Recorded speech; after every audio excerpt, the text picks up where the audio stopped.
The Emergency Operations Center in Anderson County. There's more information being shared at the news conference there.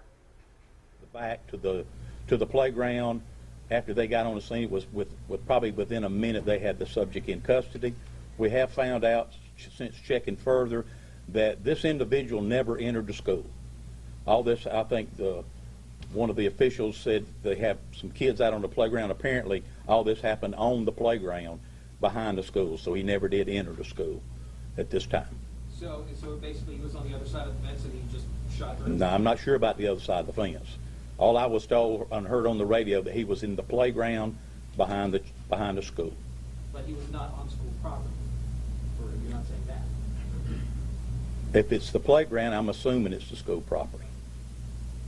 Chief Smith, you were saying it's a volunteer firefighter that helped with the apprehension. Any more details on that? Do you have any? Jamie Brock, one of the Townville firefighters, was actually Jamie Brock, one of the Townville firefighters, was actually one of the first responders to get on scene, and he engaged the suspect, and at that point took him down, and then law enforcement was quickly behind him, in response.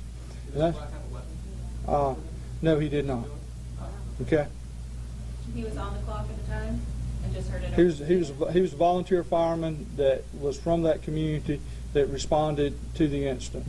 We have a unified response when we go to an active shooter incident where we put in law enforcement for the threat and we bring in EMS and fire so we can help with casualty response and triage and the initial treatment.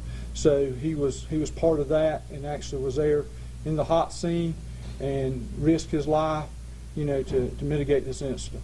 And his last name is P-R-O-C-K? That's correct. Was this a physical altercation between the firefighter and the 14-year-old? I think it was he just used enough force to take him to the ground, was the way it was explained to us.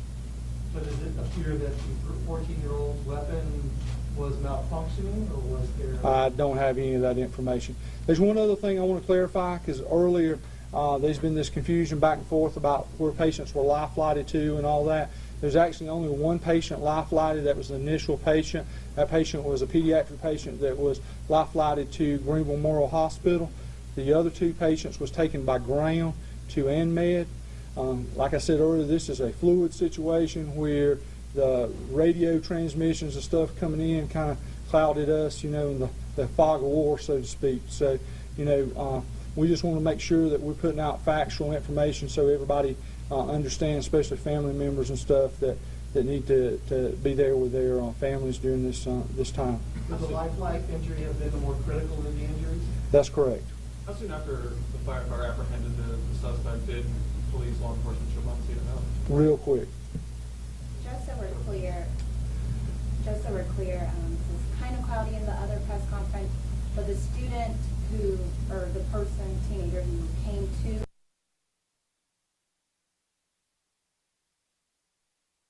All right, our All right. signal has locked up there, Yeah. but we want to get you up to date on exactly what we know at this hour. We were just given a very crucial piece of information during that brief addition to the news conference there. You heard from Keith Smith with the Anderson County Sheriff's Office, and okay, the press conference signal has been restored. We're going to take you back to then we'll talk about it some more. IE? Thank you. Do we have an update on the condition of any of the patients? We do not.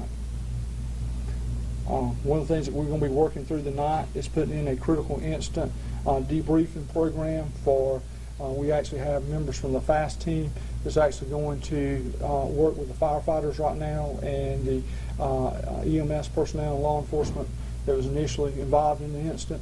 We'll start that process tonight. We're working with the Department of Mental Health and our Red Cross to actually start crisis debriefing for all others involved in this incident. Anything else you can tell us about the firefighter, how long he's been a volunteer this time? No, but we'll have more of that information at 9. I hope to have him, maybe his chief here. I can't promise that yet, but I'm going to make that request to them. But y'all got to also understand it's been a very long day for them. And, they may or may not come because they've been out there doing some very solid work. And, I don't know what their availability is because we're talking about volunteers here. I think it's also very, be remiss if I didn't mention this, but this incident was handled with the most professionalism and excellence of what I've seen in my whole career. And this same department did the same thing just a few days ago on the interstate, where we had the Homeland Park church bus that turned over, and they had a critical incident there. So those same responders in this small community has been hit with 2 large incidents back to back, has done an outstanding job, and it just shows to the training and cooperation between Anderson County and Oconee County Emergency Services and Public Safety Agency, how well we work together. Another thing I'd like to mention is that Greenville County Emergency Management was here doing some training with us this morning, and their officers responded with us. And it just shows the unity of how well we work together in the upstate during a critical incident, you know, to respond together and to protect our citizens. And we're always trained together with mutual aid to be able to handle these big incidents together. Chief, anything you'd like to say about the reaction of the firefighter? How he handled himself? I haven't talked to him. I haven't talked with the firefighter. Have any charges been placed against the 14-year-old at this point? I haven't heard that yet. What about anyone being released? We've heard that one person has. Released from the, hospital. I haven't heard that either. I was at the scene not at the scene, but at Oakdale Church, where all these students and teachers and family members showed up. I want to thank the community in Townville for the way they handled it. The parents were perfect. Of course, you know they were stressed out. They were very orderly. It was a very emotional scene when you seen parents picking up their kids and everybody crying and hugging. It was very emotional. And Dr. David Blizzard and his staff at Oakdale performed wonderfully, and all the other agencies around did. And I was very proud to be up there with them. Could the 14-year-old be charged as an adult in the homicide case? That's a possibility, and we'll let you know that when it happens. Is it confirmed he's 14? Excuse me? Is it confirmed he's 14? That's just what I've been told. Yeah. Guys, we've just been informed by our partners at the Townville Fire Department that this firefighter that's involved in this has 30 years of service.